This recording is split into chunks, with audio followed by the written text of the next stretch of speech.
ଆପଣଙ୍କର ଯଦି ମିଥୁନ ରାଶି ହୋଇଥାଏ ତେବେ ଏହି ଭିଡ଼ିଓଟିକୁ ଶେଷ ପର୍ଯ୍ୟନ୍ତ ନିଶ୍ଚୟ ଦେଖନ୍ତୁ, କାହିଁକିନା ମିଥୁନ ରାଶିର ବ୍ୟକ୍ତିବିଶେଷଙ୍କ ଜୀବନରେ ଏହି ନୂତନ ବର୍ଷ 2026ରେ ଆପଣଙ୍କ ଜୀବନଟି ପରିବର୍ତ୍ତନ ଆସିବ ଏବଂ ଆପଣଙ୍କ ଜୀବନରେ ଯେଉଁ ସବୁ ବାଧାବିଘ୍ନ ଆସୁଥିଲା ସେଗୁଡ଼ିକ ମଧ୍ୟ ଦୂର ହୋଇଯିବ।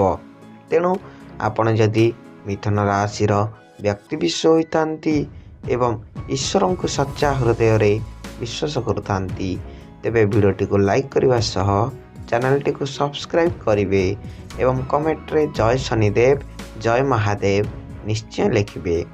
ତେବେ ଦେଖନ୍ତୁ, ମିଥୁନ ରାଶିର ବ୍ୟକ୍ତିବିଶେଷଙ୍କର ପ୍ରଥମତଃ ଅଧିପତି ହେଉଛନ୍ତି 2026ରେ ଆପଣଙ୍କର ବୁଧ ମହାଗ୍ରହ ରହିବେ, ଯାହାକି ବର୍ଷକ ପାଇଁ ଆପଣଙ୍କର ଗୁରୁ ସ୍ଥାନରେ ରହିବେ ଏବଂ ଆପଣଙ୍କର ସ୍ୱାସ୍ଥ୍ୟ କ୍ଷେତ୍ରରେ ଧ୍ୟାନ ଦେବେ, ଯାହାକି ଆପଣଙ୍କର ଯଦି ଚର୍ମଜନିତ ସମସ୍ୟା ରହୁଥିଲା, ପ୍ରାୟତଃ ମିଥୁନ ରାଶିର ବ୍ୟକ୍ତିବିଶେଷଙ୍କର ଗ୍ୟାଷ୍ଟ୍ରିକ୍ ଜନିତ ସମସ୍ୟା ରହିଥାଏ ଏବଂ ଶ୍ୱାସଜନିତ ସମସ୍ୟା ରହିଥାଏ ଏବଂ ଯଦି ଆପଣଙ୍କର ଆଣ୍ଠୁଗଣ୍ଠି ମଧ୍ୟ ବାତ ଧରୁଥିଲା ଏଗୁଡ଼ିକୁ ଦୂର କରାଇବେ ଏବଂ ଆପଣଙ୍କର ସ୍ୱାସ୍ଥ୍ୟକୁ ଯେତେ ମାତ୍ରାରେ ସୁସ୍ଥ ରଖିବାରେ ସାହାଯ୍ୟ କରାଇବେ। ବୁଧ ଆପଣଙ୍କର ସ୍ୱାସ୍ଥ୍ୟ ଉପରେ ବହୁତ ମାତ୍ରାରେ ଧ୍ୟାନ ଦେବେ। ଯଦି ଆପଣଙ୍କର କ୍ୟାରିୟର କ୍ଷେତ୍ରକୁ ଦେଖିବା ତେବେ ଆପଣଙ୍କର କ୍ୟାରିୟର କ୍ଷେତ୍ର ମଧ୍ୟ ଏହି 2026 ବର୍ଷରେ ନୂତନ ବର୍ଷରେ ଆପଣଙ୍କର କ୍ୟାରିୟର କ୍ଷେତ୍ରରେ ମଧ୍ୟ ବହୁତ ମାତ୍ରାରେ ଉନ୍ନତି ଆସିବ। ଆପଣଙ୍କର କ୍ୟାରିୟର ଘରେ ରହିବାକୁ ଯାଉଛନ୍ତି ରାହୁ ମହାଗ୍ରହ, ଯାହା ଆପଣଙ୍କର ଦ୍ୱାଦଶ ଘରେ ଗୋଚର କରିଛନ୍ତି ଏବଂ ଆପଣଙ୍କ ପାଇଁ ରାହୁ ମହାଗ୍ରହ ବହୁତ ଭାବରେ ଶୁଭ ଅଟନ୍ତି। ଆପଣଙ୍କର ରାହୁ ମହାଗ୍ରହ ଦ୍ୱାଦଶ ଘରେ ରହି ଆପଣଙ୍କ ଉପରେ ଯେଉଁ ପ୍ରଭାବ ପକାଇବେ ଯାହା ଫଳରେ ଆପଣଙ୍କ ଜୀବନଟି ବହୁତ ମାତ୍ରାରେ ପରିବର୍ତ୍ତନ ହେବ। ଆପଣଙ୍କୁ ଚାକିରି ମିଳିବାର ବହୁତ ମାତ୍ରାରେ ସମ୍ଭାବନା ଅଛି। ଆପଣ କୌଣସି ଚାକିରି କରିବାରେ ବହୁତ ମାତ୍ରାରେ ସମ୍ଭାବନା ଅଛି। ଆପଣଙ୍କର ଯଦି କୌଣସି ଚାକିରିରେ ଅଛନ୍ତି ତେବେ ଆପଣଙ୍କର ପ୍ରମୋସନ୍ ମଧ୍ୟ ନିଶ୍ଚିତ ଭାବରେ ହେବ। ଆପଣ କେବଳ ଧ୍ୟାନ ଦିଅନ୍ତୁ ଆପଣଙ୍କର କର୍ମ ଉପରେ, ବାକି ଆପଣଙ୍କର ସବୁ ସୁଧାରି ମନକୁ ହୋଇଯିବ।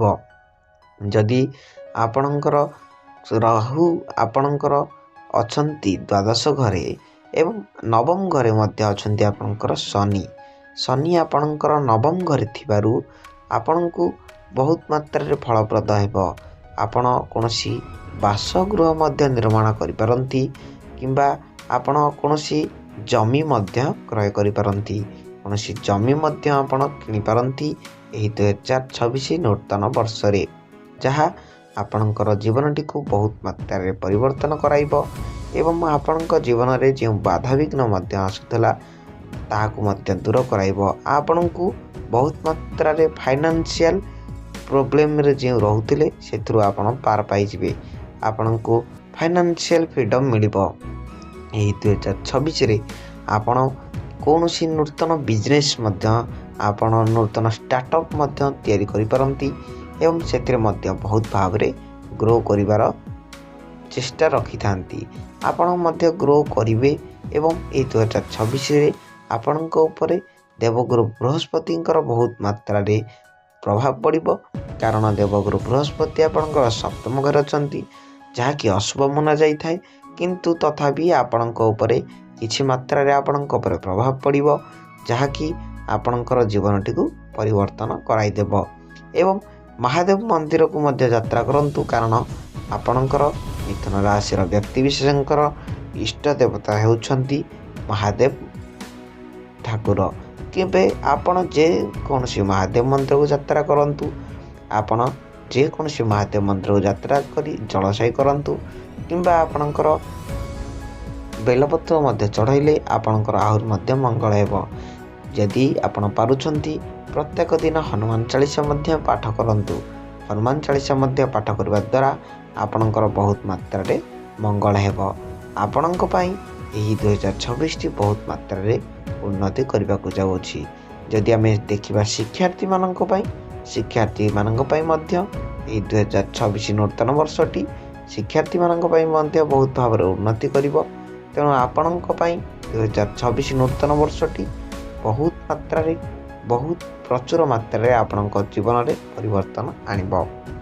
ତେଣୁ ଆପଣ ଯଦି ମିଥୁନ ରାଶିର ବ୍ୟକ୍ତିବିଶେଷ ହୋଇଥାନ୍ତି ଏବଂ ଈଶ୍ୱରଙ୍କୁ ସଚ୍ଚା ହୃଦୟରେ ବିଶ୍ୱାସ କରୁଥାନ୍ତି, ତେବେ ଭିଡ଼ିଓଟିକୁ ଲାଇକ୍ କରିବା ସହ ଚ୍ୟାନେଲଟିକୁ ସବସ୍କ୍ରାଇବ୍ ନିଶ୍ଚୟ କରିବେ ଏବଂ କମେଣ୍ଟରେ ଜୟ ମହାଦେବ ନିଶ୍ଚୟ ଲେଖିବେ, ଜୟ ଶନିଦେବ ନିଶ୍ଚୟ ଲେଖିବେ। ରହୁଛି ଧନ୍ୟବାଦ। ଜୟ ଜଗନ୍ନାଥ।